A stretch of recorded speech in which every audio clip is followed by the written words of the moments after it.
Yes, you are now listening to the sound. Sports Reports is ordered. And of course, it's still preview season.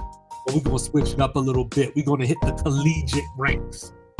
We're going to start you off with the Atlantic Coast Conference, a.k.a. the All Coast Conference with SMU, Stanford, and Cal invited to the party. I got with me the world famous, the world renowned, born in Texas, raised in VA, representing everything New Jerusalem. And this is what he wanted me to tell you. Rutgers could be in the ACC, but Rutgers is better than the ACC. He is Mr. Logical. Don't bring feelings to a fact fight. Don't do it. Then, of course, down here in the Alamo, it is I, your unorthodox statistician, going left so much you thought I was southpaw. Tell Manny Pacquiao beware. Tell Roy Jones stop running his mouth. I believe in Joe Hendry. I am 2'5". Let's get to it. So, Mr. Logical. I'm listening. Anybody that knows me knows that college football is my favorite time of the year. You know, you all love the NFL. I love the NFL too, but just not as much. You know, back as a little kid, you know, Notre Dame against Miami, Catholics versus convicts. You know, Deion Sanders with the rap video, even though people think I hate Coach Prime now. You know, like that was the stuff that I grew up on. The Atlantic Coast Conference on Jefferson Pilot Sports. You know, back when the Maryland Terps were a part of the ACC. You know, like the good old days, you know, before the Big Ten came along with all the money and just said, come with me, Hail Mary, run quick, see. Things used to be so simple. Things used to be so simple. So, look, the ACC, right? Lots of storylines to get to, lots of thoughts. So, first and foremost, let's take it from the top. Dabo Swinney playing in the transfer portal. You know, he didn't get a lot of players, but, you know, he filled some gaps, you know, as he should, or else people are going to start calling for his name on the hot seat. You Absolutely. know, the Miami Hurricanes went out and got Carson Beck. Spent a lot of money. Spent a lot of money coming off the Brock Purdy injury. Coming off the Brock Purdy injury. And it's so fitting, you know, because he didn't get to play against Notre Dame in the playoff game. And they start their season with Notre Dame. So, boom. That's how you come back to college football. Catholics versus convicts. You Absolutely. know, Florida State can't be that bad again, can they? You know, it was bad. It was bad. Strange. The same head coach does. That's the problem. Well, yeah, like, I mean, and I'll get to that a little bit later. But, yeah, so you know, can Florida State pick up where they left off the year before? Because I ain't going to be the one to say it, but I guess I will. 13-1 looking like an anomaly. You know what I'm saying? I'm just going to throw that out there. Look a little fraudulent. It's looking like that argument that we should have been in the top 4 kind of fell in his face. Yeah. But that was kind of evident pretty early. I think after like the first few weeks was like, that was probably the good right move by the committee. But we knew they were going to do that because at the end of the season, it's all about who could sell the most TV spots. And you know, as Rob Parker would say, Mike Norvell is Fugazi. You know what I'm saying? That's what it is. You know what I'm saying? Shout out to Odd Couple. The California Golden Bears, the only ACC team last year to lose to Florida State. Can they win a game this year? And I'm being very serious when I ask that question.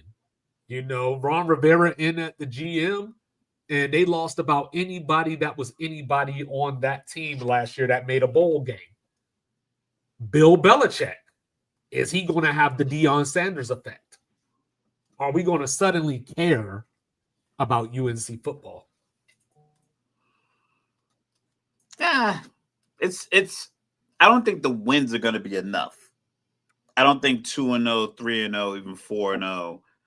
Well, I mean, Colorado went 4-8 the first year. Yeah, but they also had Lil Wayne and The Rock, Kevin Hart, Beanie Siegel, you know, Kelly from Destiny's Child. They had everybody at the game, and you know, it was just a crazy environment. Me Bill Belichick can't get Petey Pablo to pop up? Yo, that's him, and that's probably about it. J. Cole? J. Cole doing some melancholy from 2014 for his drive. Saying the fall off. We're still waiting for the fall off. Yeah, I think Bill Belichick is in UNC is going to be a lot like the Patriots. What up, Mike?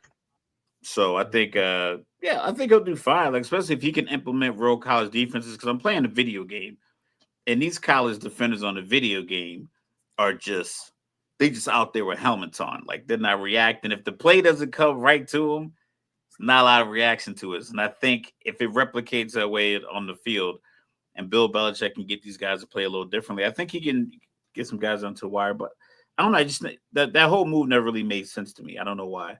So the thing that I'm concerned about with Bill Belichick is, we saw him as a GM in the NFL, and college is all about recruiting, trying to accrue the most talent that you can.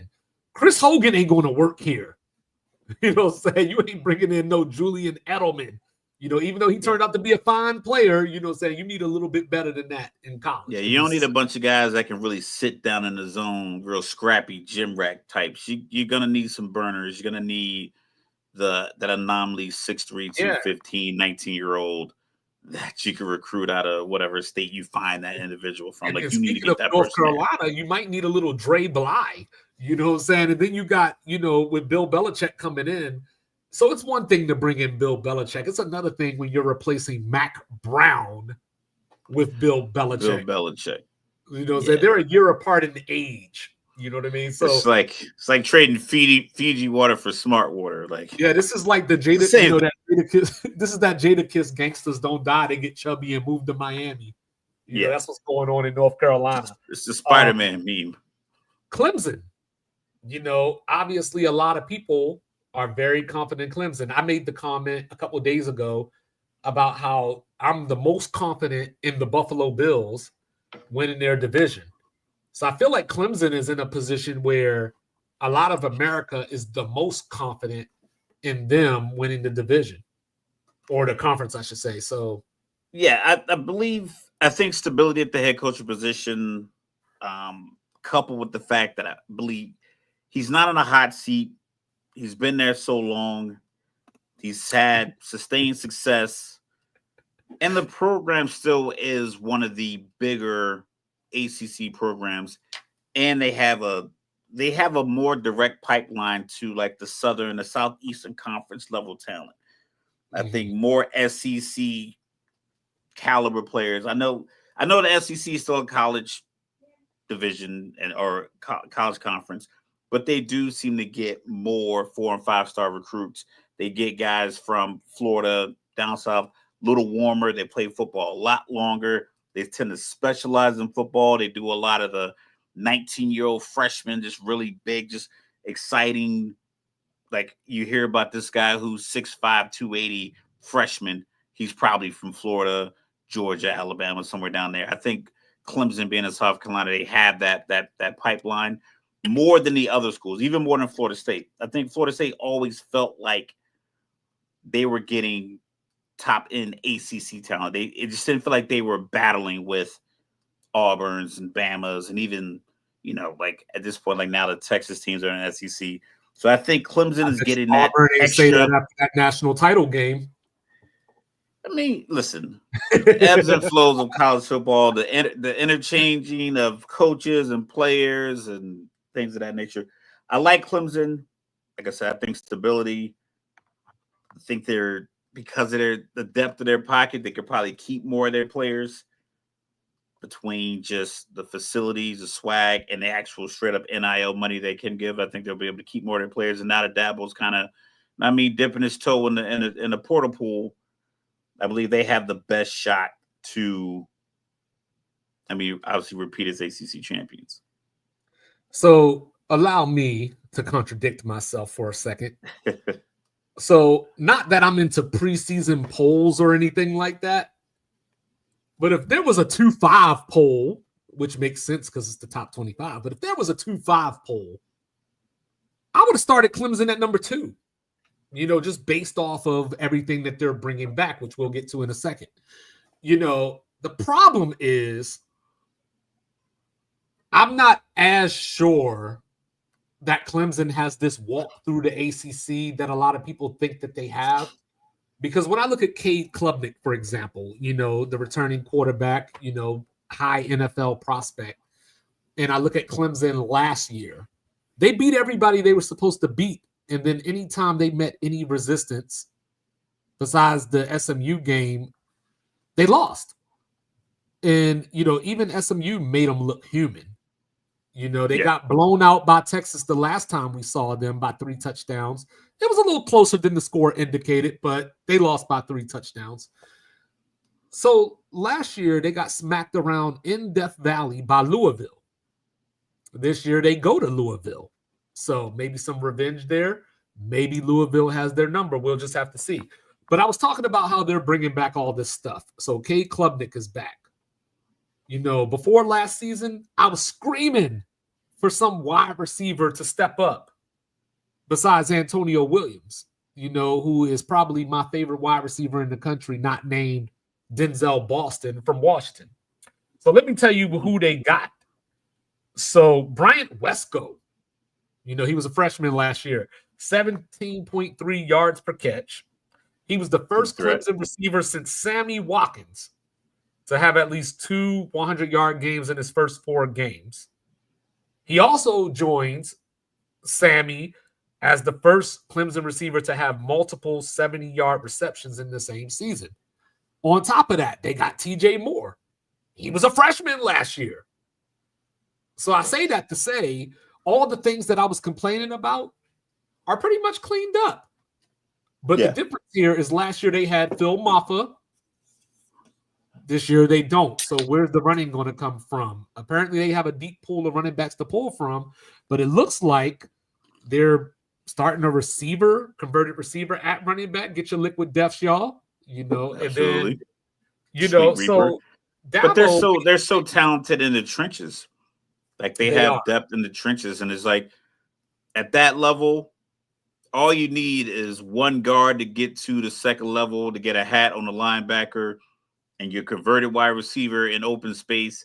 He can make some of that, especially you talk about the wide receiver core and the threat that Cade Klubnik presents. I think he was the number 1 rated dual threat quarterback coming out of high school. He was. So, like I said, for as far as their competition, like I said, I divided the ACC into 2, contenders or pretenders. I got 6 contenders, but it's 12 pretenders. So just in their conference alone, I think they'll have a lot of games where the youth of their team is going to gain more and more confidence because I think they're just as a talent level, they're not going to walk into any ACC game and be at a talent deficit. That's probably 75% of the battle in college football, just getting these young kids in position. Like, listen, we are better than them. This is how we're going to show it. The first 15 plays, this is what we're going to do. We're going to dominate here. Defensively, we're going to dominate up front. You guys are going to get through, get sacks, cause punts, cause turnovers, and now it's 21-0, 5 minutes left in the first quarter. I think that's going to happen a couple times throughout the year where they're just going to build on that. Because if you really think about it, it's not a lot of teams that have the cachet that are going to be able to carry success from last season into this season the way Clemson is going to be able to do. Just off of just stature and the fact that they actually kept their talented players from the previous season. Right. And you mentioned their lines, especially that defensive line, led by TJ Parker, Peter Woods, but I break this down as far as there's 2 games that I have my eye on the schedule. Saying at Georgia Tech. So with that being said, y'all can go ahead and surmise that Georgia Tech is my sleeper this year. But, you got Georgia Tech on the road. That game I'm concerned about, even though Georgia Tech hasn't beat Clemson since 2015. Then you got this Louisville game on a Friday night. And you can ask anybody that ever had a number beside their name. You do not want to go to Louisville on a weeknight. That's just not a place you want to go. You know what I mean? Ask Florida State about it, matter of fact. But but they get Duke, Florida State, and Louisville in concession. So this is where Florida State could make things interesting if their new coaches hit it off. So new coaches, right? They bring in Gus Malzahn as the offensive coordinator. Tony White comes over from Nebraska as the defensive coordinator, bringing his 3-3-5 with him. So Gus Malzahn, you remember him, offensive coordinator for Cam Newton the year that they went crazy and Auburn won the national title. Correct. He's the rushing genius. He was the head coach at UCF last year, and he decided to leave. So he has the last 2 years while he was at UCF, they ranked 8th and 5th in rushing. Even if you go back to 2012, when he was the head coach at Arkansas State, they were 23rd in rushing, a Sun Belt team. Since he's been affiliated with these college football programs, his rushing offense has finished top 10 in rushing 4 times. So now with a quarterback like Thomas Castellanos coming in from Boston College, who got benched by Bill O'Brien last year, by the way, already been talking. We're going to beat Bama. How they going to stop me? Oh, I'll tell you how, son. You don't want to hear this. But, but back to Mike Norvell for a second. I brought up 13-1 as an anomaly, right? Because even if with that 13-1 season, his overall record is 31-20. So for those of you doing math at home, that's 18-19 besides that 1 year where they went 13-1. The only reason Mike Norvell is still the head coach at Florida State is because Florida State's too broke to pay him. His buyout was $63 million. Now we all know what Jimbo got paid. Florida State does not have Texas that kind of money. Yeah, right. They don't have that oil money. Norvell is still the head coach. So Florida State, I'm already nervous because I looked at the schedule and I saw NC State. And if you know anything about Florida State, you go back to the days of Torrey Holt. NC State does things to Florida State that, I don't want to get into on live. But they brought in Deuce Robinson from USC, Squirrel White from Tennessee. Deuce is playing wide receiver now, but he was the number 1 tight end in his class when he came out of high school. So you're hoping that that's in there somewhere, even though we haven't seen it yet. You just gotta hope. Castellanos, like I said, you got benched at Boston College for a guy that had a losing record at FIU. So I'm supposed to be confident that you can come into a failing 2-10 team. But we have seen Bill O'Brien just not be great with quarterbacks. Because even Tom Brady cussed him out a couple of times on the sideline. It's like, I get Brady's passion, but it's like, he might be the type of coach that likes being in colleges because he has this leverage over the players because he's had some level of success in the NFL. And he's proven to not be that wise of a coach. We knew the DeAndre Hopkins trade. We talked about that, and when he was GM in Houston. So I think this guy, Castellano, going down to Florida State, getting a new opportunity. Like I said, he's a mobile quarterback, so if they could mix in the run there, should work out. They have talent. It's just DJ last year just looked out of whack. It's just something about the way he looked. He just looked so like his confidence was depleted. Mm-hmm. Like, he's 6'4", 6'5", 230, 240. You had a successful high school career, went to a prominent high school, St. John Bosco in California. And then his couple of stretches to different colleges, then get to Florida State. I just felt like his confidence was just shot. And maybe this other guy comes up with a chip on his shoulder. Sometimes he's an undersized guy. So that might be another piece of hey, you're playing a position where you're probably not going to play in the NFL. Because, there's a couple of undersized guys in the NFL, but those guys were Heisman Trophy level players. So maybe he just comes in you know what? This is my shot to be. This is my hero opportunity. And he takes advantage of it. Well, I do like the fit with Malzahn. Pause. I know that he, committed to Malzahn coming out of high school originally before he ended up at Boston College. I think Bill O'Brien's a pretty good coach. I just think that you don't want him in charge of the player, I guess, the transactions, if you will, like the recruiting, that being a GM, because when you look at the NFL, like you were talking about, he had Tom Savage as his quarterback for a lot of that time. and they were still making the playoffs, making runs. He took over Penn State right after the whole Joe Paterno thing, the Sandusky thing. So he was already starting in a bad place, and he did a respectable job setting it up for James Franklin. So I think that Boston College is a threat to beat some of these teams, but they're not good enough to really do anything. What up, Residente? Say they not good enough to do this. I know, man. I got Lola though, so we good now. But Miami, right? 20 years in the ACC, still no title. And I remember the day that Miami came into the ACC, they renamed the ACC the All Canes Conference. So not even winning one conference championship in that window is nuts. They are the Steph Curry of college football. When it goes well, there ain't too many people on their level. When they got some adversity, when there's some pushback, they quiet, but they be talking again.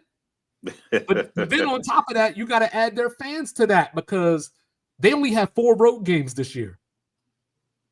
But they're the LA Chargers of college football because the only fans that are coming to these games are going to be there for the Notre Dame game to open up.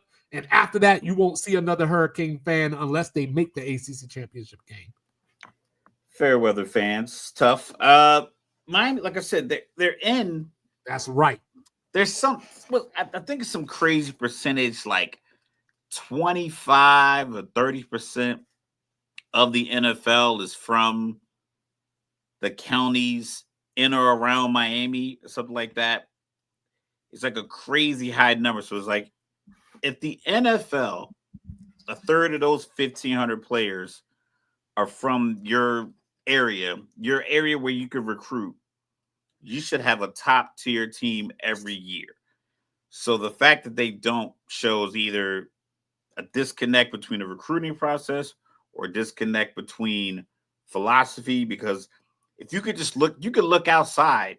You go to any Miami high school football game and be like, all right, there's 5 guys on each one of these teams that we could recruit to be a good Division I football player in Miami. And it seems like, how do you not get them? They win the state championships from that reason, 6A, 5A. They win the national championships from that reason. They're playing all over the country. It's like, you should be able to pluck 11 or 12 of these guys every year from those championship teams or the runner-ups. And I think Mario Cristobal has done a good job in putting that fence around Broward County, Dade County, a.k.a. Wade County, and all that. He's done a better job of that. The problem is coaching. Remember 2 years ago, I think it was, the game against Georgia Tech? They ran the ball, fumbled, and then Georgia Tech got to win it. Things like that. Like, he's the essential recruiter. I still think he was down. He might have been. I still think he was down. I don't know. But you shouldn't even have been in that position to begin with. You know what I mean? But he's the guy that you want, the opposite of Bill O'Brien. You want him to bring the players in. But he leaves a lot to be desired from a coaching standpoint. Remember last year, they needed Michael Irvin to hop on doggy style to come back in that game against Cal on that late Saturday night. Yeah, he is like he's on it. He was on they, one that they game. Gave up 30. This defense was so bad, they gave up 38 points to Cal. For reference, Florida State held Cal to 9, as bad as FSU was last year. Cal didn't even score 20 points in half their games last year, but they scored 38 on Miami. Remember, Miami is a playoff team last year. If they just hold a 21-point lead at Syracuse to close out the season, they win that game, they're in the ACC title game, they're in the playoff. So they bring Carson Beck in. They bring in Corey Heatherman from Minnesota. Now, he's the defensive coordinator.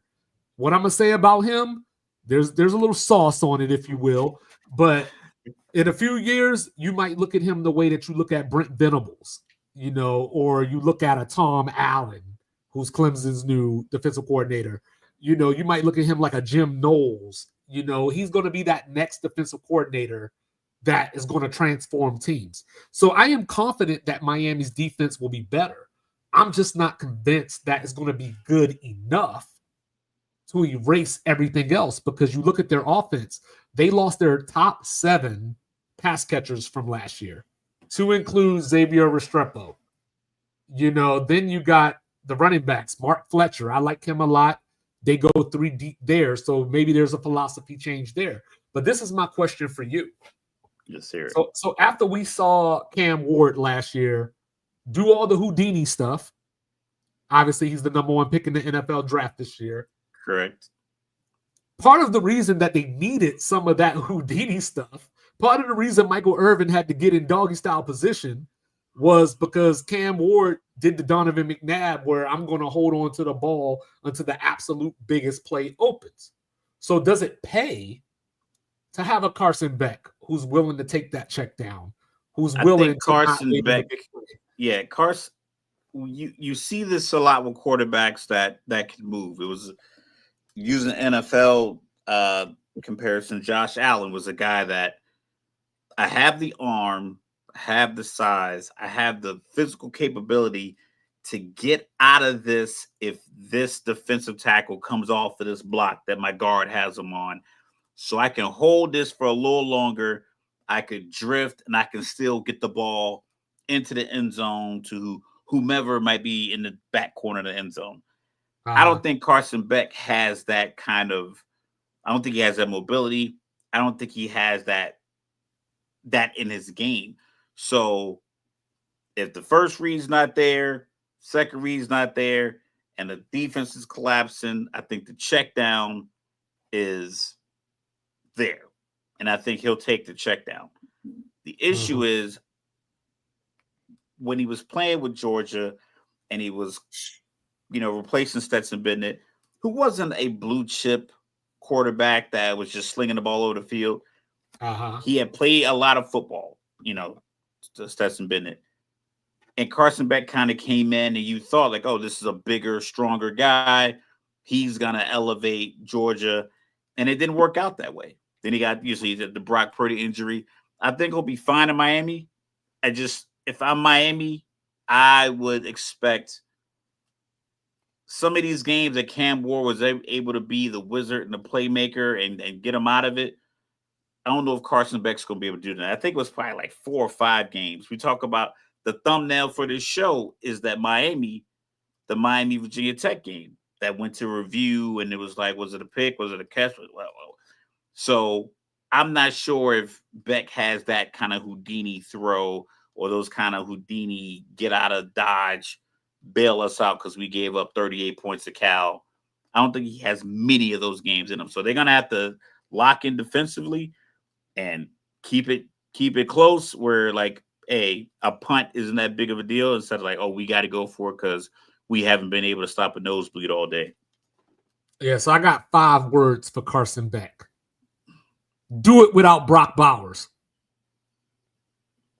Let me see what you're made of. Because remember, he came into last year, it was like before the season started, Cam Ward wasn't necessarily up there in the media just yet. So it was Carson Beck and Shador. Cam's still in the media. Yeah, that's true too. Poor Cam. I mean? And shout out to Shador. I saw what you did the other day. So of course, Miami starts off week 1 with Notre Dame, like I brought up. Catholics versus convicts. But then they got an interesting stretch. This season where they play South Florida and Florida back to back. They get a bye week. They go to Tallahassee. So lots of Florida going on there. And then they go to SMU on November 1st. They close, because remember, you always talk about this. We talked about this with the Seattle Seahawks the other day. They close at Virginia Tech and at Pitt back-to-back. So you're talking about that Southern team going into that cold weather.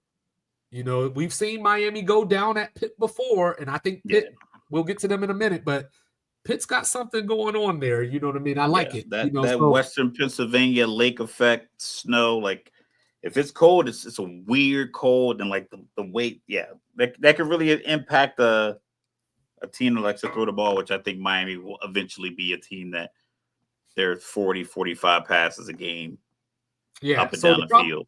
The problem with Miami is I just don't trust them. And, and I got to get out of that because, my guy, Josh Pate, he always says they haven't done it. Doesn't mean they can't do it. They just haven't done it yet. Well, we've been waiting for 20 years, sir. You know But that's what I mean? Schroeder. That's what it say. That's Schrodinger's cat. You don't know if the cat is in the box, dead or alive, until you open the box. Well, Yeah. we've opened that box with Miami a lot, and each time we opened the Yeah. box, there was no ACC champion in it. And trust me, And James SMU Franklin damn near, and SMU could have won it last year, their first year in conference. So it was like, James Franklin knows a little bit about that. You know, saying Moose is the man, Residente. Stop that. You know, Louisville, you know, they bring in Miller Moss, you know, of USC fame. You know, why is that funny to me? Because the first time we ever saw Miller Moss was when Caleb Williams left. He didn't play in the bowl game, the Holiday Bowl that year against Louisville, and Miller Moss came out and threw 6 touchdowns in that game against Louisville. So Jeff Brom said, if you can't beat him, join him or get him to join you. So Miller Moss, Alohi, how you doing? Thank you. You know, Miller Moss is coming in to a team where the quarterback is essential to Jeff Brom's system. You know, yes. Tyler Shuck, right? He brought him in last year. Got a healthy season out of him. Got a guy that probably shouldn't have been drafted in the second round. So if nothing else, I know that he's going to maximize whatever potential Miller Moss may have. You know, this year in the ACC is the year of the running back, you know, and that goes with Isaac Brown at Louisville. You know, he was a freshman last year, 1,173 yards, which was third in the conference. So the pressure is not on Miller Moss in the way that, say, the media, the cameras, and the expectation is going to be on Carson Beck. You know, so right. Louisville has a chance to sneak up on people. You know, they could even be a sleeper for the ACC title game. So, you know, I think that Louisville's a team to watch out for. They get Miami this year, took them down to the wire last year. They beat up Clemson last year. Like I said, it was 33-21. But if you're just watching that game objectively, it was more like 40-7. And Clemson just scored late, you know, to make it look a little bit better. Look good.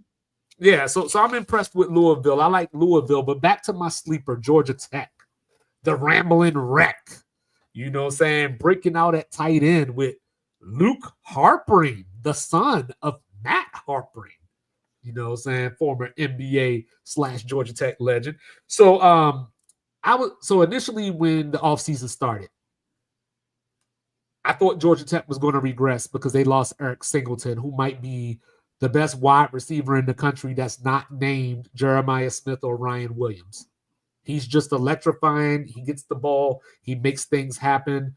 But then they went out and got Eric Rivers, another Eric from FIU, you know, who might be technically an even better receiver, but maybe not as dynamic. But he's going to get the ball. You know, Jamal Haynes back at running back. Haynes King back at quarterback. So returning production. I like it. This is the problem. Haynes King has been in school for a long time. He has. He's been in there since the year of the rat. And yeah, I think he's been there since Tua was in school. Well, you know, like, so that's what I was going to bring up. The problem with Georgia Tech is they got to keep him healthy. Because when he was at Texas A&M, you know, he fractured his ankle. Came back the next year, bruised up, you know, played a little bit, but got bruised up. Tore his labrum last year. He was playing, but he tore his labrum. And Mike, he ain't got a pass because they going to run that ball down the throat. Ask Georgia about it. 8 overtimes. You know what I mean? Speaking of Georgia, you know, they get Georgia this year in the compressor. You know, instead of at Bobby Dodd, you know, last year they played in Athens. This year it's in the compressor. You know, shout out to my guy, Chris Winkie, quarterback coach down at Georgia Tech. You know, so this team has the identity of their head coach, Brent Key, former offensive lineman. They're going to punch you in the mouth. He almost has a Dan Campbell-like aura about him. He's not as vocal. He's not as loud. Not biting kneecaps. Right. But just the way he carries himself, the way that his team plays. So like I said, Clemson, watch out. But, you know, speaking of which, that opening weekend or that big weekend, Georgia Tech, Friday night against Colorado. They're going out to Boulder to get them some of Coach Prime. You know what I'm saying? Get well, Coach Prime. You know, we glad to see that you're going to be back. You know, but Georgia Tech going to whoop your ass. You know what I'm saying? Go throw that out there. You know what I'm saying? If Colorado hasn't fixed their problems up front with their trench play, offensively and defensively, which is Shador bailed them out, Travis Hunter bailed them out. A lot of speed, Webster, Horn, a lot of those guys just making plays. Those guys are gone. I think Georgia Tech will be able to take advantage of that, especially a team that once you run the ball, offensive linemen love running the ball. So if you have an offensive line coach, like my son's high school football team, the coach is offensive line, head coach of offensive line. Sometimes we wanted them to air the ball out, but it's been some games where we're just running the ball, and it's like, you know what? Keep doing it. I mean, they're running the hell out of these kids. They're gassed at the end of the game, but it's like we're winning up front. Let's keep running the ball. So I think that's how I know you don't believe in Colorado. You ain't even putting a whole dollar up. Maybe they'll shock the world. But no, Georgia Tech though. So after Colorado, they get something called Gardner-Webb. They took a page out of the SEC book right there. That's a Bama move right there. Yeah, because they got Clemson the next week. So let's get this cupcake. Let's rest some of our guys. So that Bama play USC in August, and the next week they'll play the high school team. They close out of give conference. $2 million. So Georgia Tech, right? I like to break these things down to, all right, let's do $1. You're on. So let's look at this. Georgia Tech coming down to 2 games, like I always say. And it's not Clemson. It's not the Clemson game because you're not supposed to beat Clemson. So what I want to see is, can you beat the teams that you're supposed to beat that could pose you a little trouble? You know what I mean? So on October 18th, can you go into Duke and get that victory? And I know we're not talking about basketball, but I said what I said. On November 1st, can you go into Raleigh and beat the Wolfpack? Those are my questions. If you do those 2 things, you put yourself in position to get to the ACC title game. Not saying you will, but you just increase your chances. SMU came into the league last year. You talked about it. Made it to the ACC championship game. Besides the ACC championship game, SMU hasn't lost a conference game in 2 years. And that goes back to when they were in the American. So Rhett Lashley has built a winner down in Dallas. Now, with that being said, my concern with SMU last year coming into the ACC was coming from the G5. How are your lines going to hold up? The battle of the trenches, the battle of attrition. Would that, catch up with you at some point? It did not until they met Clemson. Yeah. Until they played Penn State in the playoffs. Because if you go back through that regular season schedule last year, they didn't play Miami. They didn't play the more physical schools. They played Louisville. They did beat Louisville, so I'll give them that. But Kevin Jennings is back, but Brashad Smith is gone at running back. R.J. Maryland back. So he has his safety valve. So SMU's got an interesting schedule in comparison. They have an easy schedule. They have a very, very easy schedule. Yes. It's almost like they got to pick exactly how there's, because I don't think there's a threat on here. Oh no, they got some threats. Last year was the year that they didn't have a threat. So like if you look at last year's schedule, like I said, there was no Miami on that schedule. They didn't play Clemson until the ACC championship game. So they had a pretty easy ride. Florida State was obviously down, like we talked about. They beat Stanford.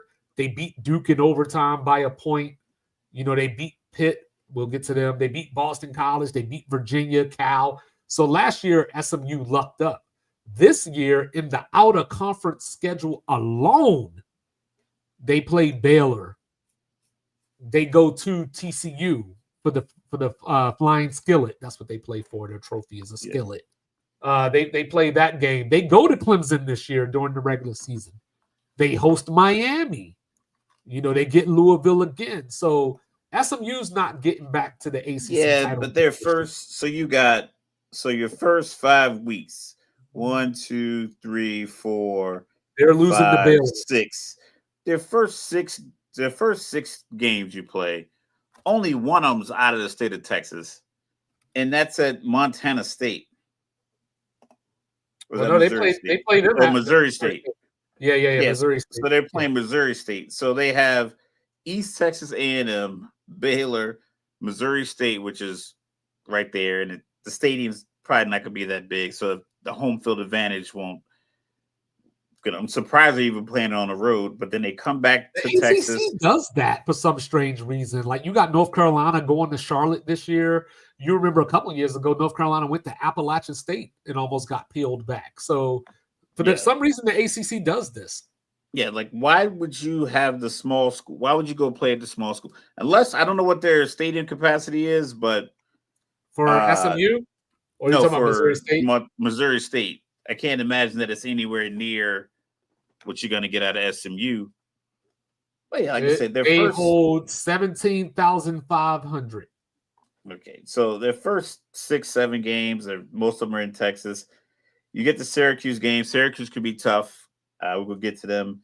And then Stanford, we know what Stanford's going to give you. It's going to be a middle of the road football team. I think they're pretty much sitting and riding the same kind of productive wave they had last year. And we got to see what Miami looks like. It could be if you lose to Clemson, and Clemson is the creme de la creme that we all feel that they are, and I think that the media and the voting media is going to feel that they are. There's no shame in losing to Clemson. Just make it a good effort. Very similar to how it played out in the ACC championship game, because members of the committee said, like, we were ready to vote them out until they clawed their way back in. It was like, oh, like I said, they put out all these statements saying like, oh, this is setting, is this setting that, but they were trying to lobby to get Alabama in. But SMU's impressive performance to end that game got them into the playoff. I think if you keep it interesting, October 18th against Clemson, and then, I mean, as you know, Miami, if Miami's defense still has those holes, you're running through them, you know, Mustang style. Shout out to I got Pony Excess, but I have a feeling like they're going to be sitting pretty good and probably headed back to the ACC championship game. I got them at best 9-3, at worst 7-5. So I'm gonna split the baby and call it 8-4.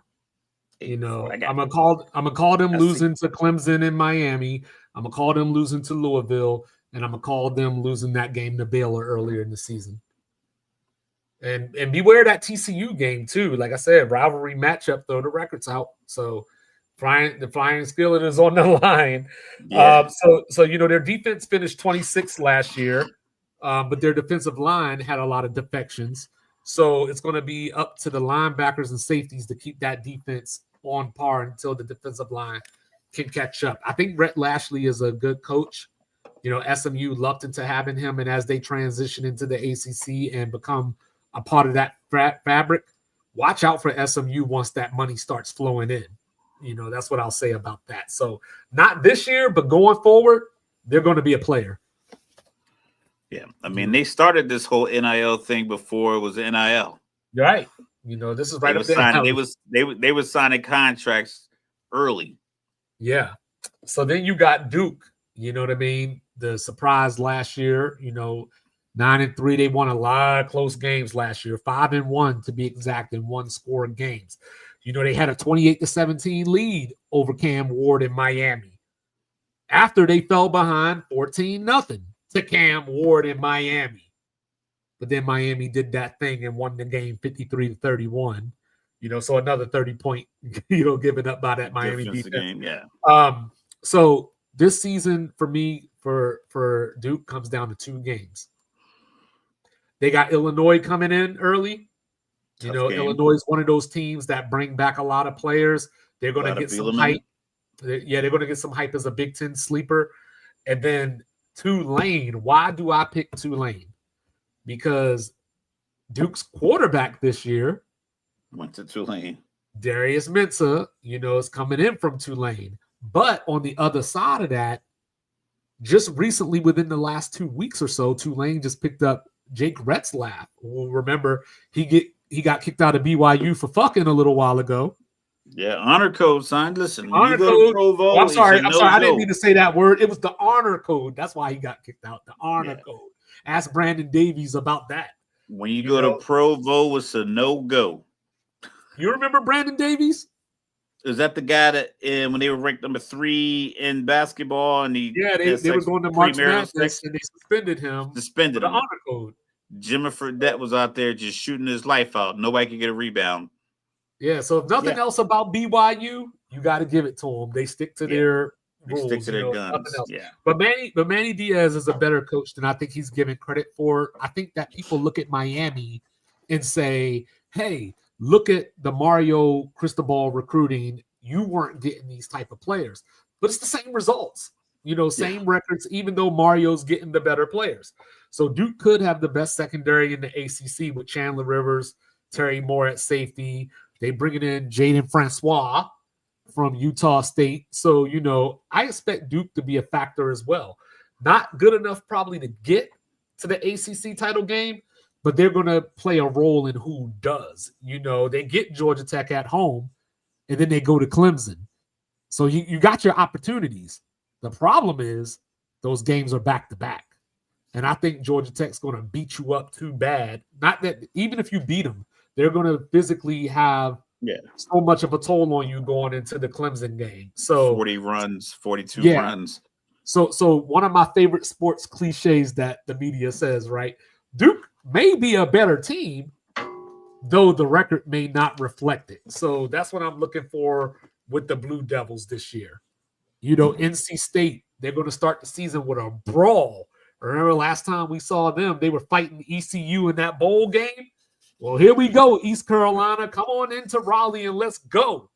So, they were my sleeper last year, but Grayson McCall. You were big on them last year. Yeah, Grayson McCall got hurt before the season. So CJ Bailey had to step in.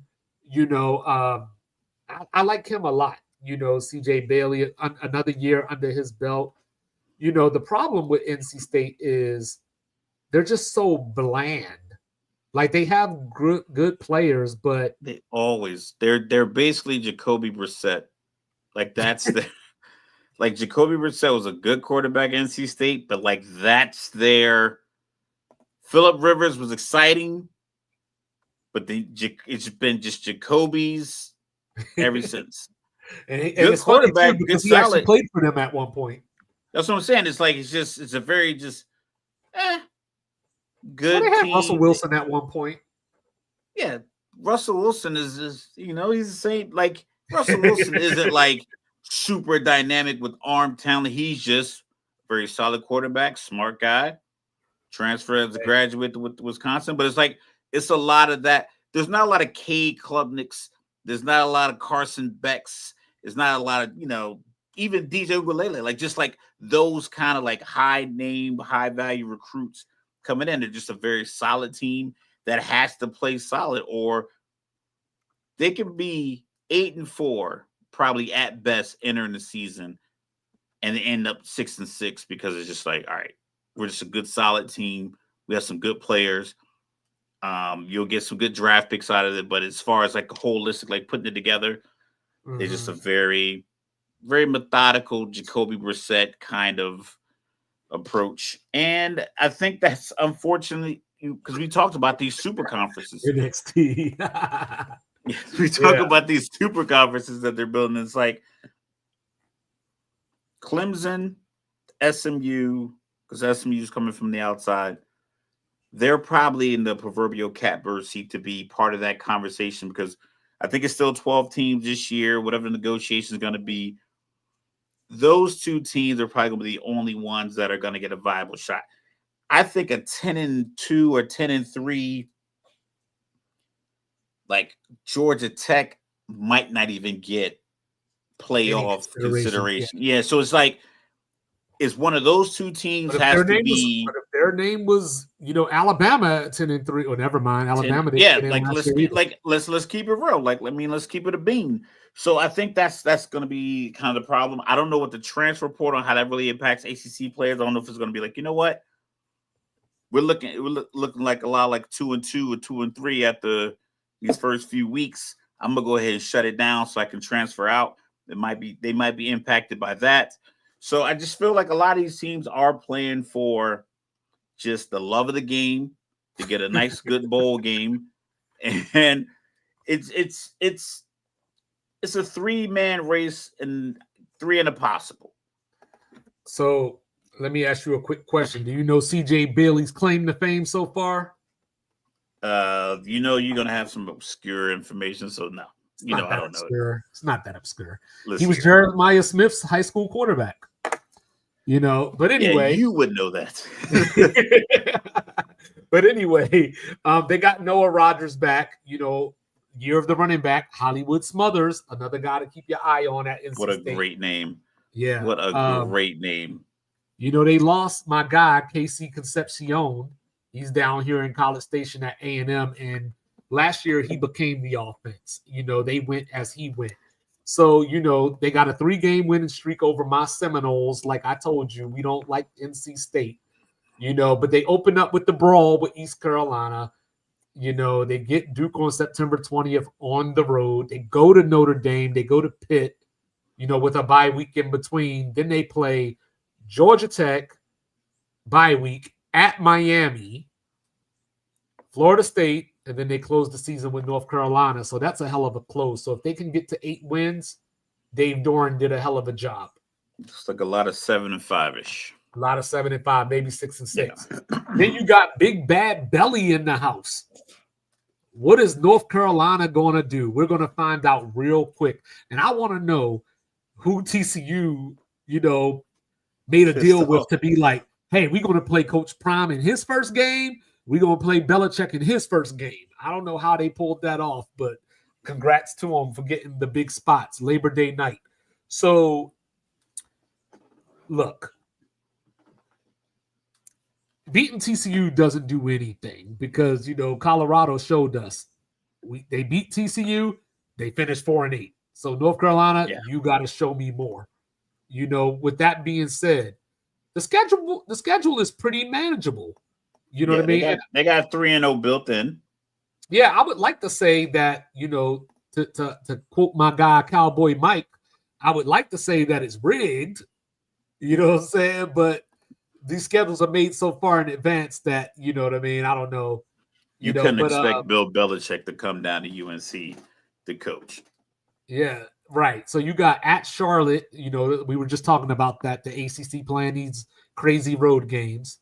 They get Richmond the week after that, go to UCF, who's going to be down. But, hey, UCF bringing Scott Frost back home as head coach. National champions that they are. So, watch out for that.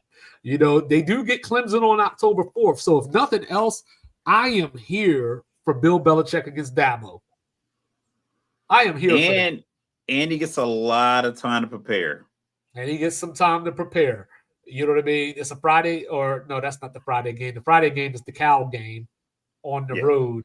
So they got September 20th at UCF, and then October 4th, Clemson comes to UNC. So best case scenario, right? I'm not even trying to be funny. Best case scenario, I think, is 9-3 looking at the schedule. You know what I mean? Because Clemson, you figure should be a loss. It's at home, and you hope that Belichick can come up with some scheme. So who's your 3? North Carolina State, Duke, and Clemson, or Syracuse? No, I was going to say NC State, Clemson, and TCU is what I was going to say. You know what I mean? Those were the 3 I was going to say. But NC State could be in there too. Bill Belichick, like I said, Chris Hogan ain't going to work here. So there were rumors, and I just heard this today for the first time, but there were rumors that North Carolina could have went out and got John Mateer from Washington State, who ended up at Oklahoma. But instead they said, nah, let me get little Gio Lopez from South Alabama. Bill Belichick's at his tricks again. Saying he went and got the half-pint quarterback that probably runs a little bit too much. New offensive players all across the board. You know what I mean? They bring in Bryce Yates from UConn on defense, 12.5 sacks. And for those of you that did not know, yes, UConn does play football. So the linebackers have a lot of questions, but that's something that you expect Bill Belichick to be able to work on early with Steve Belichick as the defensive coordinator. Mr. Logical, did you happen to see who North Carolina's offensive coordinator is? I did not. It is the one and only Freddie Kitchens. So you got some NFL flavor at North Carolina. It's like he's trying to do, and I get it. I mean, if you think, like, I was watching an interview a couple weeks ago, Greg Olson, Luke Kuechly, and Jonathan Stewart are coaching their middle school, like their sons at middle school, like in North Carolina. Like, so it's a high school team at this campus. It's K through 12, but the middle school coaches are Greg Olson, Luke Kuechly, and Jonathan Stewart. So they are giving them an NFL style practice, and it's probably different than the rest of their competition. Dion, for the last few years, has brought in a lot of former NFL guys. I think he has a lot of Hall of Fame guys that have come to the locker room and talked to the guys. He's hired some guys. I believe he just hired Byron Leftwich. But I think Dion was still hiring guys that presented like a different dynamic that's going to help mask some of the problems that they have. It's like, because if you could just put in a good scheme to where you have a linebacker that doesn't have great lateral quickness, but like, listen, can you play this coverage? So when we call this, do you understand this concept? This is not a common college, because you talk about that 3-3-5. Not a lot of NFL teams play 3-3-5 defense. So if you can stick to a 4-3 or 3-4 in college and make it effective with NFL-like schemes, and these guys understand passing off, the guys coming through your zone, you can confuse a young quarterback, and maybe you get a turnover in their end and you get an easy drive for your offense. But if you got these older coaches who didn't have a lot of success in the NFL, it's going to be hard to try to talk to 19 to 23-year-olds about these concepts when they look you up and be like, yo, your record was what as a head coach? Or like their dad is like, yo, Freddie, like, really, this dude was a bum. So I think the respect that Belichick gets, but then people are gonna look like, yo, look what you do without Brady. So I just think it's just, I would have gone younger. Like if I would have made the call to Byron Leftwich first, I would have gotten somebody who was a little younger in the offensive coordinating world in the NFL to come. That way, some of these concepts will make a little more sense. Because what you're saying is like that Chris Hogan thing is not going to work. The Julian Edelman, Amendola, Wes Welker in the slot, it won't work unless you have a Randy Moss type player on the outside. Which you better bring Deion Branch on that staff. Super Bowl MVP Deion Troy Branch. Brown or somebody like Kevin Lawyer Malloy.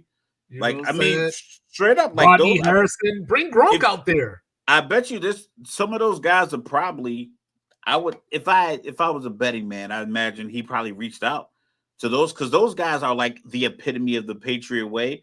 Undersized guys that just seem to win. Where's Ty Law at these days? I mean, like I said, if you have a coaching concept and it worked with these particular players for this stretch of time, now when the kids look up, like, who's Teddy Bruschi? Like, oh, won this many Super Bowls, they won this many playoff games, this many AFC Championship games. Who was Troy Brown? Oh, he was this guy, undersized guy, but he's in Patriot Ring of Honor. So I think it brings a little bit more cash. I believe that's what Dion was doing in Colorado. But Freddie Kitchens, it's just, like I said, I went off on a whole tangent because of it. I haven't talked this much the whole show, but I'm like, that doesn't resonate, and it won't resonate when they're not successful. And shout out to David. Good luck though.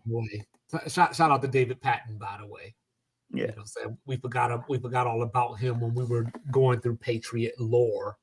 You know what I mean? So then, of course, a team that I've been bringing up quite a few times during this particular show, the Pitt Panthers.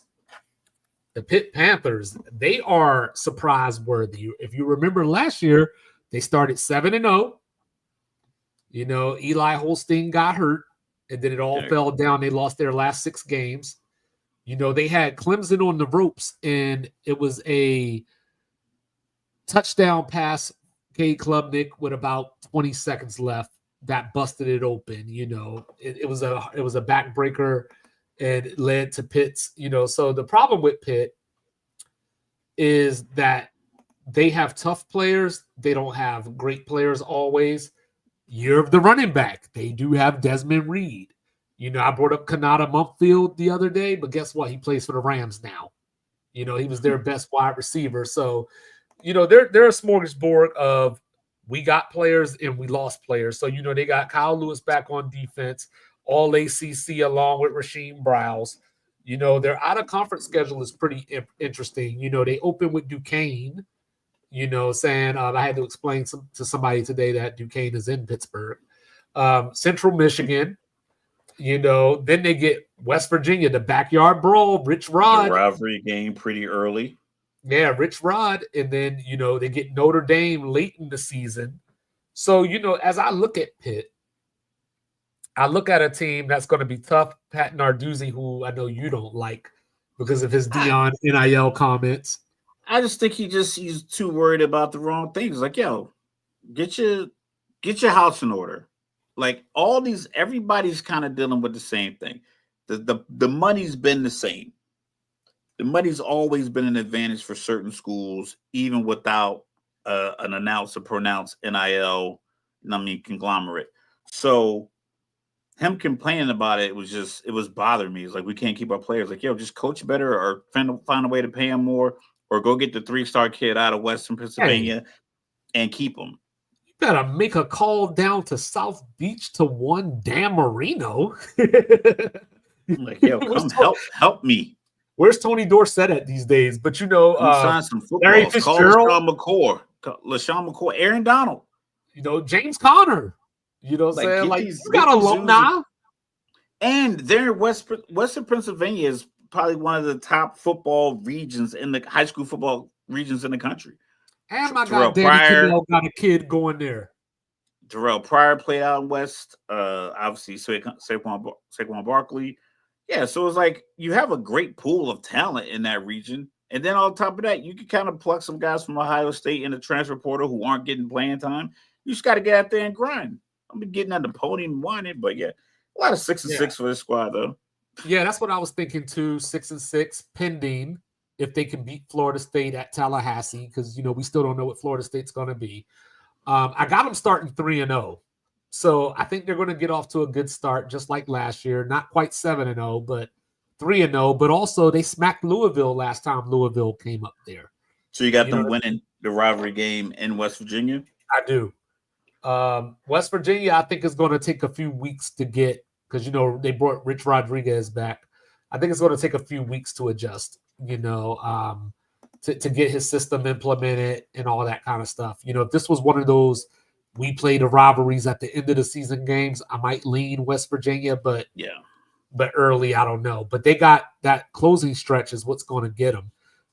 Like I mentioned, Notre Dame at home, then they go to Georgia Tech, and then they get Miami coming in. So I'm going to put Miami, I know this is way early, but I'm going to put Miami on upset alert, just like I did Clemson at Georgia Tech. So, and you talked about that, a Miami team playing the potential cold weather in November. Yeah, just like remember that 2001 Miami team, the Ed Reed and all those guys, right? They literally came down to the last game of the season where they were about to lose to Boston College until the ball ricocheted off somebody's foot, and Ed Reed and Mike Rumph took it to the house. So you know what I mean? Like, crazy things happen to Miami up there. Yeah. So yeah, that's what it is, right? Oh yeah, that's true too. I don't know, man. I guess the coaches are trying to spin it. Like, they've had control for all these years, and now that the players have a little bit of, power, if you will, they're trying to do the reverse Uno card. Like, you're not loyal. Right. Like, yeah, you out of here too, coach, as soon as you can.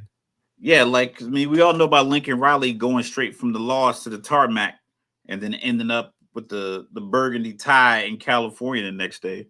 After emphatically denying that he was going to go. Yeah. Pulled a page out of Nick Saban. Yeah. Then it had his family on the private jet. You know what I'm saying? We saw you, Lincoln. You know what I mean? Virginia Tech, the Hokies, VPI, they were last year's sweetheart. A lot of people had them as the dark horse last year. 2-5 was not one of them. And then as I blink and look around, I didn't hear anything about Virginia Tech all spring. I didn't hear anything about Virginia Tech all summer. And then like 2-3 days ago, I've been seeing this rash of watch out for Virginia Tech. No, do not watch out for Virginia Tech. Do not. Do no such thing. Look, Brent Pry, he's just not the guy for this job. 16-21 overall. They went 6-7 last year. That was supposed to be their year to wreak havoc. But even with all that being said, they put up 34 on Miami. See how that works. Yes. So I ain't gonna lie to you, Mr. Logical. I know you're the VA guy here, but it makes me sad to see Virginia Tech in this state. You know what I'm saying? I go back to the days of Michael Vick, even though you think I hate him, that national title game against Florida State. I know some people who do hate Michael Vick, and it starts Michael repeating. Vick, Allen Iverson, Tupac, it's a thing. You know I remember being a young man growing up in Virginia and just kind of like really locking in. It was a real rivalry. My pops is a UVA fan. I was really big on Michael Vick. We went to the same high school. Ronald Curry was supposed to go to UVA. It was supposed to be this big rivalry. But Virginia Tech in that 90s, that 90s window when they were just special teams and it was Frank Beamer and it was Blacksburg, and like it's right now because it's so far, it's like in the middle of Virginia. It's not really close. And it's just a weird. They don't get the same kind of coverage that they used to, and college football in general used to have way better coverage. Used to look forward to Thursday night football. Then the NFL took that spot, and you would get you get your occasional Wednesday night game, be like a MAC game on a Wednesday or Friday. But now they took that game and they're putting SEC games on Friday. So the money grab from the entertainment sources kind of really ruin the affinity you would have for some of these, not necessarily small schools, but schools like Virginia Tech. Boston College was a staple of Thursday night football. Matt Ryan, Virginia Tech, that rivalry. So it's like they're always a good school. I just don't know if they can compete with the other surrounding schools, just because there's not a lot of flair to Blacksburg, Virginia. It's just kind of, and I think that's kind of part of what you need. West Virginia.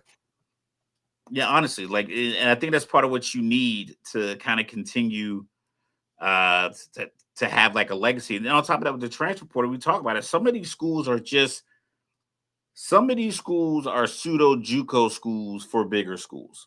So for a non-Virginian, that'd be me. So how far is Blacksburg from, say, I always hear about Tidewater, and that's where the recruits are, and everything as far as hell. Everything as far as fuck. Like the peninsula, you have even on the peninsula. So if you come down 95 out of Northern Virginia, Maryland, Northern Virginia, DC area, you get to Richmond. My dad lives in Newport News. Even from there, it's an hour. Well, you kind of got to go up and then back down, and it's just like out in the middle of nowhere. So you got like JMU, Charlottesville, Blacksburg, Bradford. All the colleges are, if you ever see a brochure, it's always like real mountainous and like beautiful, picturesque pictures on the front of these covers. That's because most of the schools are in the middle of nowhere. On the peninsula, you have Hampton, Norfolk State, Christopher Newport University. You have a lot of schools out there, but it's so far. It's not like the water in between. There's no quick way to get across from the eastern seaboard across to the middle of Virginia. Like you got to go up through Richmond, and it's just so most people and a lot of Virginia talent going back. I remember when I first saw Percy Harvin at Florida and saw that he was from Virginia Beach. The bigger schools have always come into Virginia and kind of entice guys out of the state. Same thing kind of happened in Jersey with the prep schools. So a lot of guys end up at these prep schools in Jersey. They go all over the Big Ten and everywhere else. So it's hard to recruit. It's hard to keep this talent. But as far as Virginia football talent, it's everywhere. It's, And I'm mad it's a that southern state for even though people don't really want to claim it as such. I'm mad through that whole soliloquy. You didn't even bring up Virginia Tech's opponent on September 13th, the Old Dominion Monarchs. You know what I mean? Like, Yeah, you that's far shit. ODU in that spiel. Oh yeah, You know what I'm yeah, saying? But it's far. But Reuben Drones is back. Reuben Drones is back. Very good quarterback. I'm sorry you have to play for that coach. They lost their running back, Tootin. He's in the NFL now. But, they got some transfers in. Terrion Stewart from Bowling Green, Braden Bennett from Coastal Carolina. Shout out to the Chanticleers. Go Chants. They bring in Philip Montgomery as their offensive coordinator. He was a former head coach at Tulsa. He's one of those guys that I put into my Tubby Smith bucket. Like, when he's, like you don't want him driving the main program, but he'll do a good job in the background, North Turner style, right? Like, be a coordinator, never be a head coach, So I don't know. Virginia Tech is going to be a tough team, but their schedule is kind of weird when I look at it because they open up with the Beamer Bowl.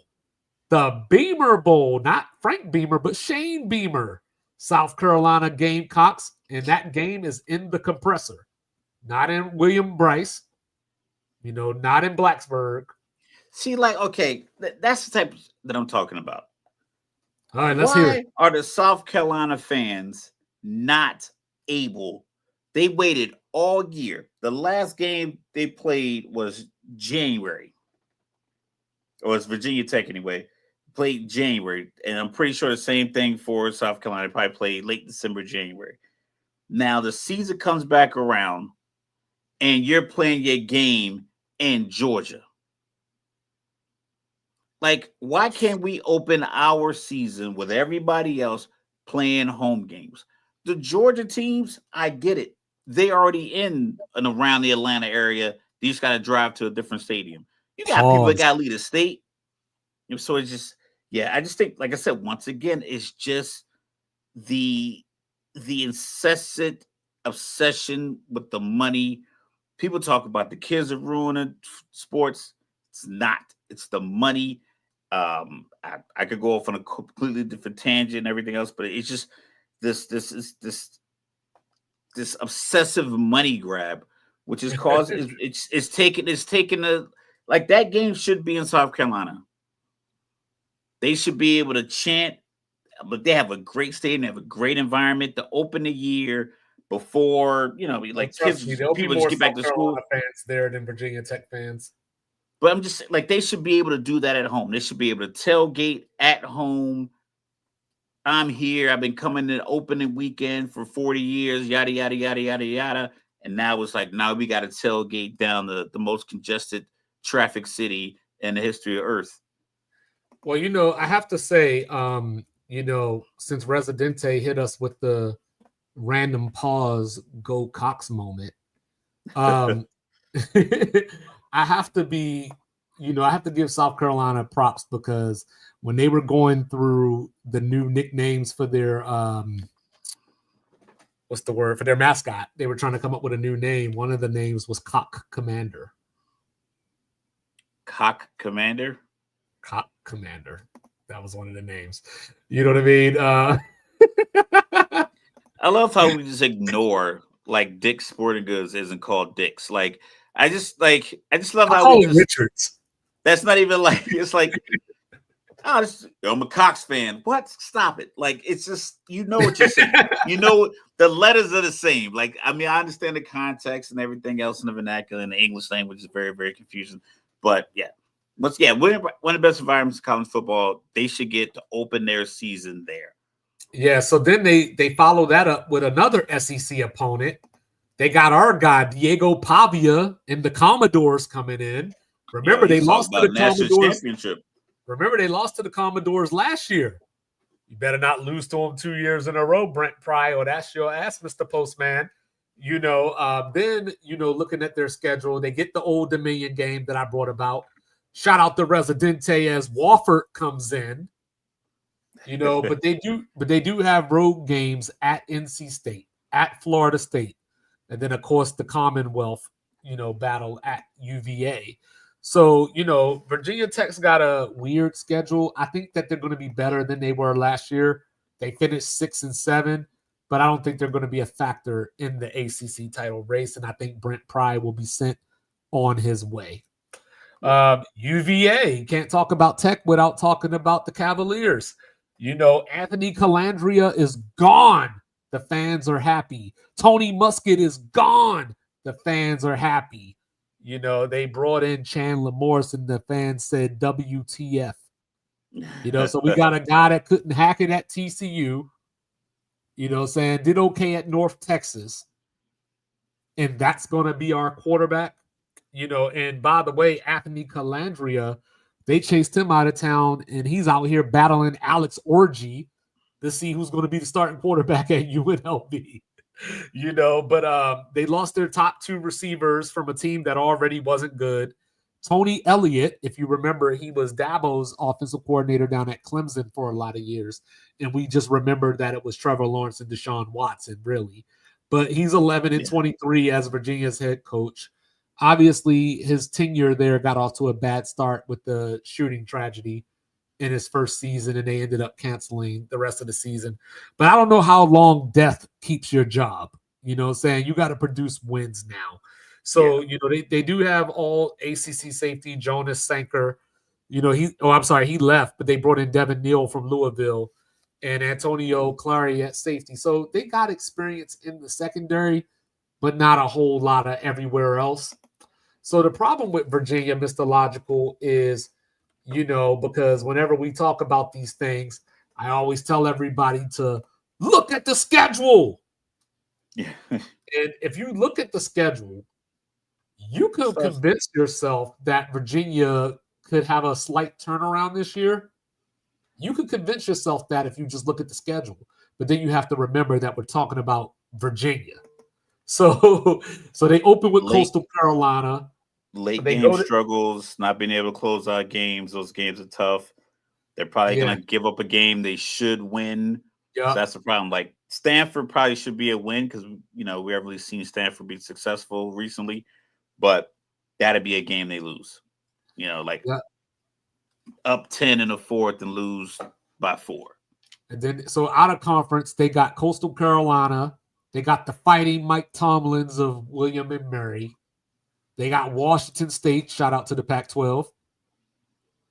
So then when you look at the conference schedule, like I said, at NC State early is going to be a tough game, but then they get Clemson and Florida State at home, not knowing what Florida State's going to be. They go to Louisville. They go to UNC, but then they get at Cal, at home against Wake. So it's a manageable schedule, but I don't know if I see more than 4 wins here. And, to be honest with you, the 4 wins might even be a little generous. Yeah. Once again, you have to be consistently exceptional or standout kind of a team. Jay-Sean Richardson. To play where they play.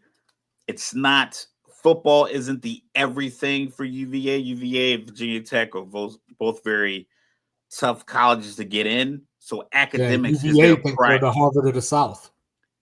I mean, if you want a good lawyer from Virginia and you go in their office and they have a law degree from UVA, then you're probably gonna beat your case. But like that's their draw. The lawyers win more than the football team. Absolutely. So like Virginia Tech is a very technical school, just like Georgia Tech. So the football standards they have a high academic standards. So like a lot of people just don't go. Like you could get a 2.0 and go into certain schools. Virginia Tech, UVA, it might be like 2.5, 2.75. So like they don't bend for the athletics department because that's not the primary means of, like Alabama, their driving force is football. Like, let's keep it on. Georgia, their driving force is football. I'm not saying they don't care about academics, but I'm pretty sure Ohio State would trade some bad grades for more wins over Michigan. So it's like these certain schools that kind of have that continue to win. These smaller schools, these techs, these small middle of the country, middle of the state schools, it's tough. And it's tough to recruit talent because of that academic restriction and the academic guidelines, even with a little bit of help. Like North Carolina used to recruit a lot of guys, and then they found out that those dudes couldn't read. And North Carolina's been terrible ever since. Most people realize, like, yo, you guys are recruiting players that we got to teach the alphabet. And I don't know if Virginia does, if UVA does this as well, but I know Georgia Tech, to your point about being hard to get into, Georgia Tech, all freshmen, regardless of your major, have to take engineering courses your first year at Georgia Tech. So I imagine that at UVA, you're taking some high end, maybe accounting, finance. You're not taking Virginia history. You're not taking the history of Virginia 1801 to 1805, something simple like that. You're not taking a simple class. You're taking something that says you are student athletes, we are student first, and then you need to abide by the student guidelines if you want to be a good athlete here. Yeah, then we talked about Boston College earlier. Bill O'Brien, year 2, they made a bowl game last year. We talked about Thomas Castellanos off the FSU. So look, here's a PSA. All you running quarterbacks, stay away from Bill O'Brien. And if you don't believe me, just ask Jalen Milroe.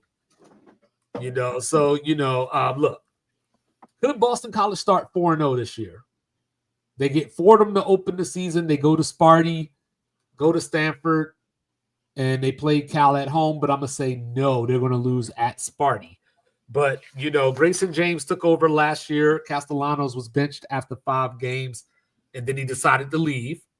They get Clemson and Notre Dame at home. And, let me call out another thing, too.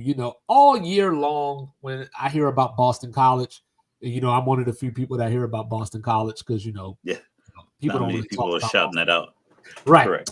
But I keep hearing about this bandana game. Beware of the bandana game. The bandana That's a huge game for them. They really get up for that game. You know what? You know what their record is in the bandana game? They're probably not good. 5-6. Get out of here with the bandana game. They get up for that game. That is a big do game get for up them. for that game, and I don't mean no disrespect because I know what the bandana game means. But don't sell me. Do you need to schedule a team that game. you should beat though? Like if it's It should be like homecoming. Yeah, you should beat the crosstown team that has for the bandana game. You don't need a tune-up. You can play Michigan State to start the year, but you get Fordham and you get somebody, maybe a team from the New York, Boston area that was maybe closely impacted by 9/11, and it could be like a whole tribute. And then you go out there and win the game. 41-10 or something like that. But like going out there in the nail biter for this game that have the whole crowd's wearing red bandanas. It's probably not a good move. Like I said, homecoming, don't schedule a tough team. I appreciate what the bandana game stands for. 100%. Love it. But just don't sell it to me as, oh my God, we got to go to DC to play the bandana game. And of course on defense, they have that big hole to fill. Donovan Ezaraku and his 16.5 sacks are out of the door. Oh, here we go with the conspiracy talk. I like it, Mike. I like it. Conspiracy style. You know what I'm saying? But Boston College, not impressed. Wake Forest. Shout out to Cups. I know that's his ACC school. So Jake Dickert, in from Washington State as head coach.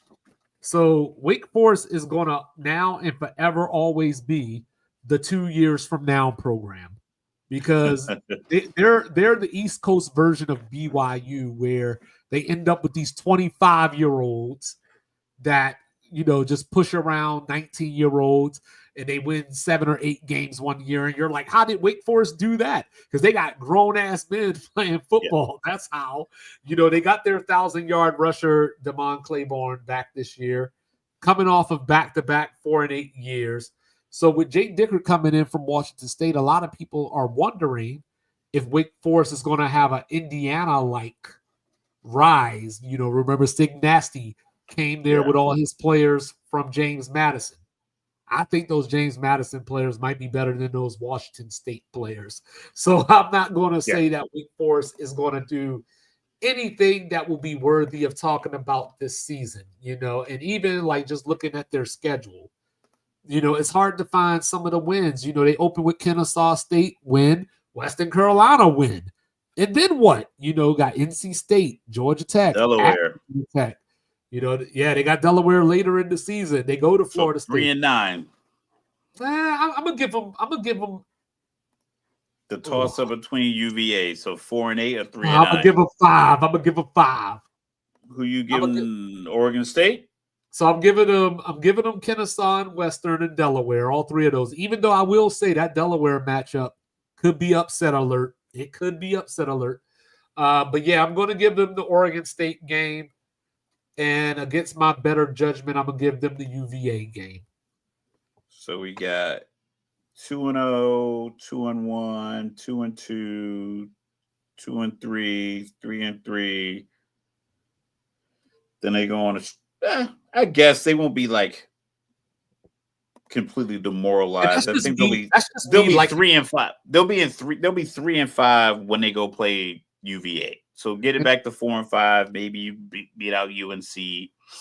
Yeah, and I mean, and that's and those 5 wins are just the respect that I have for Jake Dickert as a head coach more than anything else. Like, like when you look at the Raiders, for example, you're like, hey, they got Ashton Genty. Geno Smith is an upgrade. This still ain't a good team, but they got Pete Carroll. You know what I'm saying? And I'm not trying to say that Jake Dickert is Pete Carroll by any means. I'm just saying that he's a really good believe coach. That schematically. Yes, he's going to get more out of that team than he should. Yeah. I'm going to roll with that. Syracuse, opening with Tennessee at the compressor. Much to Mr. Logical. That doesn't make any sense. That's the whole reason I said. Graphically, logically, financially, none of that makes any sense.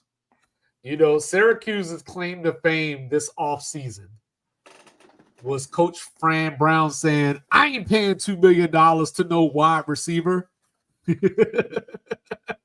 But they lost Kyle McCord to the NFL. He led the nation in passing last year. They lost Trevor Pena to Penn State, so maybe Penn State receivers can actually make some plays this year.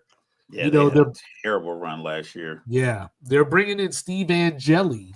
For those that don't know that name, he was at Notre Dame. He came in for a drive last year when Riley Leonard got hurt in the semifinal game against Penn State and led a scoring drive right before halftime. So he's on the rage. They had to get 5 brand new offensive linemen from the transfer portal. So I'm not sure about this team. They're 2-time all-time. We saw another team do that last year. Yeah. In Colorado, and it didn't work out that well early. Yeah, all ACC, 2-time ACC, all ACC running back LaQuint Allen, gone.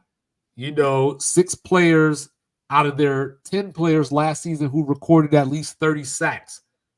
Gone. So I'm not expecting much from Syracuse this year. They're going to lose to Tennessee to start the season. They go to Clemson. They go to SMU. They go to Notre Dame. They go to Miami. All I heard out of everything that I just said was loss. So, so looking at this schedule, if Syracuse can win, I'll say 5 games, I'll be impressed. And what I mean? They got to beat UConn. They got to beat Colgate, So outside of that, they're just going to have to pick off upsets. And I don't see much unless they get Pitt because, rivalry game. Yeah. Unless they get Boston College, I don't see a whole lot happening up in upstate New York. Yeah, it's tough. It has to be very, very, very tough to maintain like a college program, especially when you have like so many guys just leave, and then now you put all your eggs in the Steve Angeli basket, and it's like that doesn't work out. Do you go to the backup? So it's just it's tough. And like I said, that $2 million, I believe if he had $2 million at his disposal, he's cutting that check for $2 million to make sure like they keep their players. But you got to come out in the podium and save face. Like, I'm not doing that. But if you're Texas Tech paying that money. Is it safe to say that Syracuse to New York is Blacksburg to the rest of Virginia? Yeah, it's up there. It's upstate New York is far. It's Canada. Yeah, you know Like what I mean? basically, like people, it's like my dad went to Buffalo sometime this spring. He's like, yeah, we shot over to Canada because it's like it's all right there. Sometimes it's far hard as to shit. remember that Syracuse is in New York, to be honest with you. Like, sometimes I just have to think about it. But Syracuse get Rutgers back on the schedule for no other reason than I like the fact that they call y'all Sarah's excuse. All right. So Stanford, saying, Mr. Logical, do you know who Stanford's head coach is this year? Probably somebody used to coach at Utah, I'm assuming. No, it's somebody that was a head coach in the NFL. Because their head coach, Troy Taylor, was abruptly fired for some off-the-field incidents and how he was treating players and things like that. So Andrew Luck, the GM out there, decided, give me Frank Reich. So Frank Reich is taking over Stanford. It's a 1-year deal. So I think this is one of those. That's a terrible deal. Provide a foundation and then I'm out. Let us search I was in and now I'm out. So let us search for our new coach. You know what I mean? Like, you build a foundation and a culture, and then we'll use the year to find our next coach. Maybe if he wins some games, they'll keep him. I don't know. But I think, he's not going to be there. So when Cal plays David Tepper money didn't run out, did it? That Carolina Panthers money? Where is Tiger Woods giving them money? No, where you at, Eldridge? I'm talking about the Frank Reich, because he was probably still getting paid from the Colts for that deal, for that contract, and he had to still be getting paid from the Panthers. Why are you out here trying to coach the Cardinal? I mean, I guess if you love coaching that much. You know what I'm saying? He wants something to do. He the anti-Jimbo Fisher, right? You know what I mean? Like, Jimbo said he would have listen, cut that check. Jimbo said he got stuff left to give. And John Gruden said he want to make a comeback too. But John Gruden won an SEC job. And I am here, Residente. If you got the ledger open, give me John Gruden to Arkansas next year. But anyway, so Stanford, the funny thing about Stanford, I was talking about Cal earlier and how terrible they are. Stanford and Cal could be playing each other to see who's going to get a win this year. Like, both of those teams might be 0-something when they go play each other. 0-10, I guess it would be, because they don't close out with each other this year. But as I look at this, Stanford, why do I say what I say? Mr. Logical, Stanford is an underdog to Hawaii as we speak at this moment.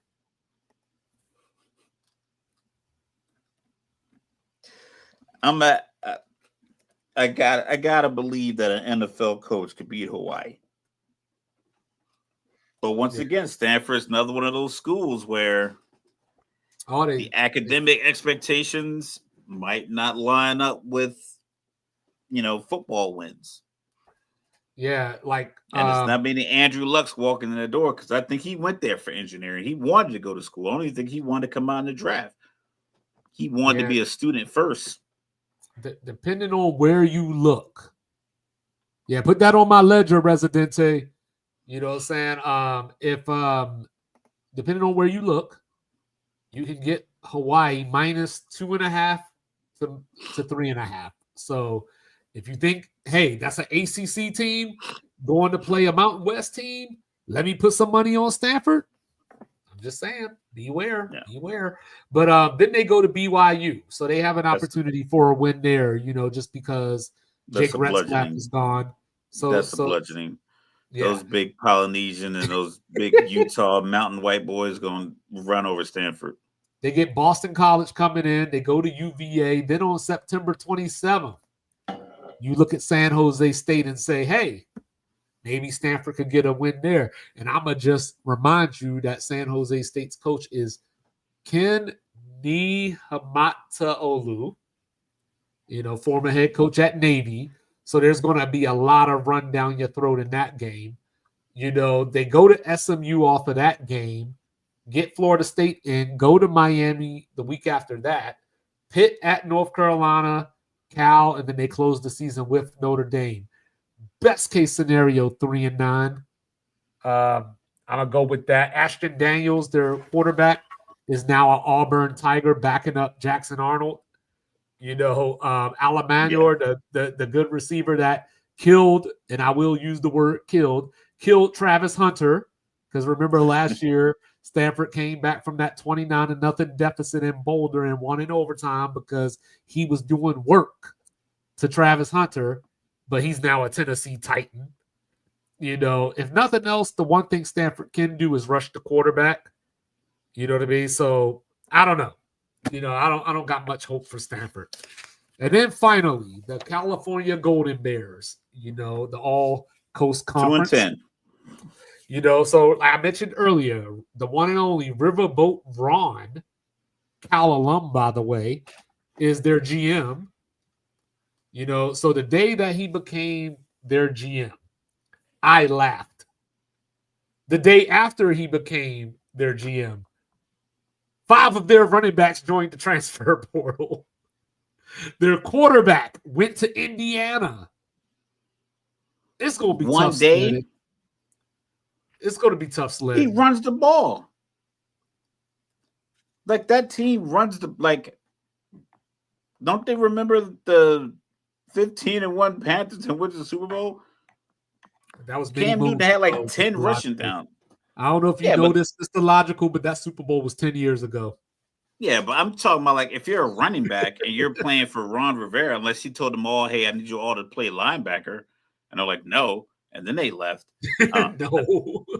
Yeah, that's but other than that, I don't know why you would just leave. In addition to that, they lost their top 8 pass catchers. So at quarterback, they brought in Devin Brown, who people might remember as a big 4-star recruit that was at Ohio State that got beat out by Kyle McCord. He was supposed to have next. Obviously he doesn't because he's out here in Berkeley. Julian Sayin looks like he's going to take over in Columbus. Cal, I just talked about how Stanford was an underdog to Hawaii. Cal is an underdog to Oregon State. So I'm telling you, man, these two teams might be playing to see who's going to get a win. Now, granted, Oregon State's only favored by 1.5, but I will have you know that Corvallis is a tough place to play. Cal's bringing in Brian Harsin at offensive coordinator, former Boise State and Auburn head coach. Cal allowed 50 sacks last year. You know what I mean? Cal lost to Florida State last year. Yeah. Got held to 9 points, like I mentioned earlier. They only won 6 games. They don't play Miami, Florida State, or Clemson this year, but so what? Last year, they had 8 out of their 13 games that they didn't score 20 points. So it's going to be rough sledding for the Golden Bears. Yeah, 2-10 seems realistic. And that's just an out-of-conference schedule. Texas Southern. So they'll win that game more than likely, but, they're going to lose to Minnesota. San Diego State might get them. I like Sean Lewis. Remember him? He was the offensive coordinator at Colorado that they got rid of for Pat Shurmur. You know what I mean? Right. But he left his head coaching job at Kent State to take that job. Way to go, Coach Prime, firing that man in the middle of the season. But obviously, that shows you what college football thinks of him. Coach Prime fired him, and he got a job the same offseason, after getting fired as an offensive coordinator in the middle of the year. So Cal is going to have a tough ride of it. They may go 1-11, maybe 2-10 if they could beat Stanford, or I'm sorry, 3-9 if they could beat Stanford, because they should beat Texas Southern. But I don't know what their deal is looking like, but if I could back out of this ACC deal and get back in the Pac-12 and keep my local recruiting and just kind of just say, hey, we're going to play all our games out here. Well, I know that they in Stanford, they gave up 7 years of TV money to join the ACC. And this is what I would tell the ACC. Memphis just went out and offered the Big 12 $200 million. Go get Memphis. Go get Memphis. Give Cal and Stanford back to the Pac-12. Buyer's remorse. sold me a Start lemon. just like, hey, listen, you guys, it's not good for it's probably not good for Cal's recruiting that they're playing all of these heavy I mean, think about it. Eastern Like, time zone football states, North well, think Carolina, about it. Virginia, South Carolina, Florida. They go to Boston College this year. They go to Blacksburg. They go to Louisville. As far as they're out of they're out of Western time zone road games this year. So none of those are destinations. It's not like they played Miami at home this past season and then they go to Miami this year, where you can sell it as, let's go to Miami. You're going to Louisville, Kentucky. Yeah, like you're better off just playing all your games west of Colorado. Look, I'm a Kentucky basketball fan, and I don't even know if I want to go to Kentucky. I stopped there once. Wasn't a lot going on. Yeah, I stopped in front of Rupp Arena and got me a picture one time when I was on my way to Alaska. But, I don't have a desire to go back there. Maybe if they play North Carolina or Duke at Rupp, I'll go. But, those are usually neutral site games. But, so Mr. Logical, to put a bow on it, who is your ACC champion? Who do they beat in the title game? SMU. Clemson over. So a rematch. Rematch, yeah. All right. Against my better judgment. Let's hear it. I'm going to take Clemson over Louisville. Clemson over to Lou? Yeah, I'm going to go with Louisville to be the surprise team. I just think Clemson has such an advantage over the rest of the ACC. It feels like everybody else has been somewhat gutted, either coaching changes or transfer portal hits, or just the talent level just kind of dropping off. Because with every coach, you're basically starting a 24 to 36 month rebuild at a minimum, unless you get Signetti, who comes straight from JMU with 12 or 14 players or whatever that number is, and he inserts them with all the other good players. But for the most part, if you're not, like Alabama even struggle with, Caleb DeBoer. So if you're at Virginia Tech, UVA, Cal, Stanford, all these other teams, you're pretty much at a deficit upon firing one coach and hiring the next one, because the guy that was on his way to getting fired probably wasn't getting your best recruits via transfer portal or high school anyway. So then you fire him. So now you got to bring in a new guy. And now this person's scrounging to try to get bodies into your program. Mm-hmm. So I think every other team has been snake bitten by those kind of changes, whereas Dabo Swinney has just been consistent. Give me 10 wins. Book me for 10 wins every year. We hear Death Valley, orange jerseys, ESPN, primetime games, rivalry matchups. We have everything you need for college football. We are holding it down for the entire Atlantic Coast Conference, and everybody else is playing catch up. Don't forget, there was a point in time where Clemsoning was a very popular verb, and it was a thing. We saw some of that last year. Like I said, the Louisville game where Louisville came in, smacked them around. They had the same talent advantages then, and they still lost 4 games last year. So this Clemson team will be better. It's another year of experience. Klubnik hopefully will take that step forward because I mean, when you really look at it, coming into the season, it's Cade Klubnik, Drew Aller, Nussmeier, and Arch. Those are your 4 quarterbacks that are going to get a lot of the media attention, Heisman talk, all that. So obviously we got to see Arch put it together. You know what I mean? We haven't seen a lot out of him. But Cade is the one that probably has the biggest step to take forward because, like I said, for some reason, when they get against teams that have the same type of talent level, Cade leaves a lot to be desired. You know what I mean? Drew Aller, he has those 2 running backs to rely on, Singleton and Katron Allen. Arch has the name Texas. First time ever Texas started the season preseason number 1. How about that? That's crazy as hell to think about. I mean, they haven't won the national title since what? Vince Young in 05, right? Yeah. Yeah. So Colt McCoy would have beat Bama, though. I like to say that the same way like Halliburton would beat OKC. He might have, but that just gives me the opportunity to say one more time before we get out of here that Texas is the most overrated program in sports. All that talent, all that money. They had the Where same those championships problem. at? You fire these coaches, you fired coaches, it's a 3-year thing, no matter what your program is. It's 24 months minimum. Here's a question for you.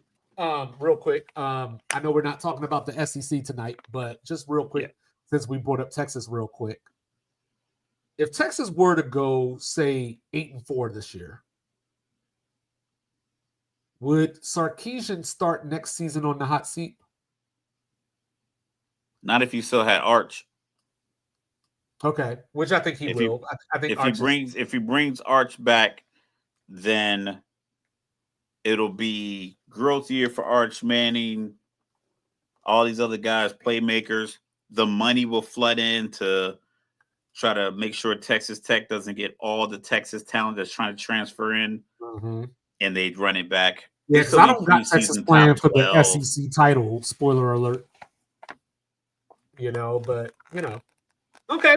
Well, we will be back on Friday with the Big Ten, taking it to the Midwest. And then next week, instead of Tuesday, we'll be here on Wednesday, where we'll be talking Big 12, and then we'll close it out Friday with the SEC, and then it's back to the NFL, AFC East, and then we're going to go all the way through until the season. So, ladies and gentlemen, thank you for your time. Thank you for joining us. He is the world-famous, world-renowned, cool, calm, and collected. Always. Mr. Logical. I am your unorthodox statistician, 2-5, coming to you live from the Alamo. So hit those notification bells everywhere you get your podcasts. Like, review, subscribe, share, rate, do all the free things. Do all the good things. Have you a liquid death while you at it. Finish mine. Sweet Reaper. And we'll see you in a few days. Don't bring feelings to a fact fight. Don't do it. Peace.